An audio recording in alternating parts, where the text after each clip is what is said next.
Nii, nüüd me jalutame. Ja praegu on kell hakkab 6 saama, nii et meil on siin päikeseloojang. Me tulime täna õhtuks siis randa, et päikeseloojangut vaadata. Praegu on veel, ma ei tea, mingi kõva nii palju ikka päikesel veel minna. Meil plaan on siis niimoodi, et kõnnime mööda seda teed selle koera taga ja kuni jõuame ranna teise otsa ja seal siis ootame päikeseloojang ära ja kui päikeseloojang ära tulnud, siis me läheme sealtpoolt üles linna peale kuhugi süüa otsima. Ma ammu juba ootan. Siin on mingi mereäärne tänav. Vot seda, see on huvitav asi minu arust. See on see tailaste teema. Need on võib-olla need ei ole kohalikud, aga minu arust on see huvitav, et vaata, siin on näha, et kui nagu tööpäev nendel läbi saab kohalikel, siis nad lähevad ka nagu chillima, et istuvad nagu pundis kuskil nurgas maas ja siis ma ei tea, joovad õlut või midagi. Et see on nagu, et näitab. Seal mäe otsas. Me käisime seal eile. Autoga läksime ülesse. See oli ikka igavesti pikk sõit. Alguses ma mõtlesin, et see ei ole väga kaugel, et siit võiks jala üles minna, mis on mingi pool tundi jalutamist. Aga peale seda, kui me nagu selle mööda teed üles sõitsime risti-rästi mööda mäge, siis mul tekkis küll tunne, et sinna vist jala ei saagi.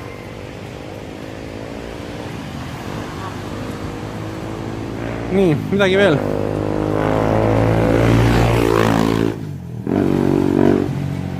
Prügikastid.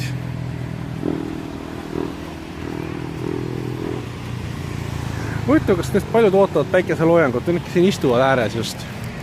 Et siin jälle ja. Mida ma pole välja suutnud mõelda on, et mis asi see seal on.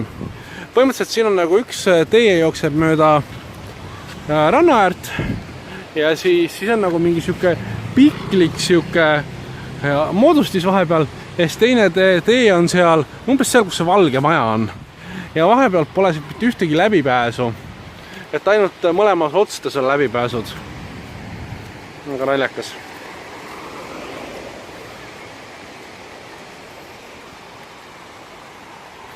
Ja koeri on siin palju. Ma ei tea, kas need on mingid metsikud koerad äkki. Me tulime siis praegu, lähme niimist mööda, mere äärest. Me küll ujumas ei käinud, aga me käisime lihtsalt jalutamas. Ja tuleme sealt ringiga hotelli juurde tagasi ja siin on selline koht, siuke teerada on ehitatud siia mingi jõe kaldale, eks ju, ääres on mingi hotell, teisele poole ehitatakse hotelli ja siin kõrval on näha siuke Solgi jõgi ja nagu näha, Solki voolab juurde sealt ja teiselt poolt ka ja kurb on see, et haiseb ka vastavalt nagu ta välja näeb. Päris kole. Ja samas see tee, mida mööda me käime, see on, tundub nagu nii käidav. Meile tuli nagu hunnik inimesi vastu, hunnik inimesi käis teistpidi ja et mõtle, kuidas nad panevad turistid käima mööda Solki. Muidugi rada näeb huvitav välja, öösel on isegi varustatud ja teile õhtul oli. Ja siin jõe tase vist aratavasti kõigub, et ma ei kujuta ette, et mis siis on, kui see jõgi üle ära hakkab ajama, siis võib-olla päris kole siin kõndida. Ühe koha peal me nägime siin jõeses plätusid. Ma arvan, et kellelgi oli sisse kukkunud ja ta polnud raatsinud neile järgi minna. Ta kukkus ise sisse ja vaatas, kuidas välja saab võimalikult ruttu. see on ka võimalik. Sest kui mina sinna nagu vabatahtlikult küll sisse ei läheks. Kohe tuleb veel üks koht, mida ma tahtsin korra näidata. Siin on prügi ääres, et kus juba midagi on, pannakse juurde, ma olen täitsa mädanenud neid kokonate näinud. Aga mida ma tegelikult näidata tahtsin, oli see, et siin jõepeal on isegi tamm. Ma ei kujuta ette, kes ja miks selle teinud on. Ja see ei tundu väga, läheb ühe poolt läbi ühesõnaga. Ka siuke räpane ja kole. See on mega huvitav lõhn praegu. Siit on natuke näha nüüd seda solgitorustikku otsa. Siis kes teavad filmi nimega It, see on see õudukas usast, eks ju, siis siin on need Iti augud on seal maantee peal. Täpselt samamoodi, et sellised väiksed mustad augud, 10 cm kõrged ja mingi 50 sentimeetrit laiad. Ja kogu äär on neid täis. Ma alati vaatan ja imestan.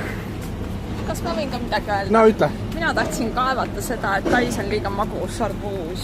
Me võtsime just, kus ongi arbuusi šeiki. Ja see on põhimõtteliselt nägu ka. Liiga magus on. See on blenderisse pandud arbuus ja jää. Minu arust on täitsa hea maitsega. Liiga magus on. Tahan Eesti arbuusi. Eestis on maitsetud. Vahest arvan head. Aga okei, ma näitan selle otsa ka siin ära. Kui me juba siin solgitoru peal oleme, siis näitame ka kogu solgitoru otsa ära. Nagu näha, siis sealt seest tuleb kuidagi vett juurde ja isegi mingi rest on, mis peaks mingi prahti vist kinni võtma. Ja sealt alt on näha, kuidas tuleb tee alt mingi suured tunnelid, kus siis kõik see vesi sisse tuleb. See kole vesi. Heihoo! Täna me tulime turistikasju tegema. Me tulime poole päeva tuurile, mingi selline minituur, kus siis näidatakse palju erinevaid asju. Praegu oleme sellises kohas nagu Parma Cape Lookout ja siin on seal bussparkis kuhugi hinnapoole mäge, siis tulime jala praegu siia. From Tep Cape. Ma ütlesingi sedasi ju. Ja siis see on vist see ots seal. Nagu näha, siin on paar saart ka. Hea ilus soe on. Võrreldes Türgiga, kui Türgis oli selline mägi, siis seal oli nagu ropult palav ja tuult ei olnud. Siin on tuul, mis teeb selle eriti mõnusaks. Nii, midagi veel siin. Jah, käisime korra mingit teist lookout pointi vaatamas, varsti käima mingit mäe otsas olevat suurt pudat vaatamas. Et hea lihtne, et sõidutakse ringi. Jaa. Tere! Nüüd me oleme suure puda juures saare peal siin. Seda hakati ehitama mingi 15 aastat tagasi. Siiamaani on veel poolik, siin on mingi ehitus käib. Mõtlegi huvitav, ehitasid endale ise turismi vaatamisväärsuse. Üles tuli 97 sammu, alla tuli 78. Kiid ütles seda. Ma ei tea, mis linn see seal on. Kas see on Phuket ise siis äkki või?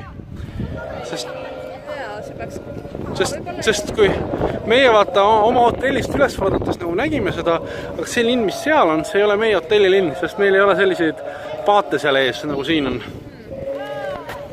Ja, et nüüd me läheme vaatame lähemalt seda puda natuke ja siis tuleme teiselt poolt alla tagasi.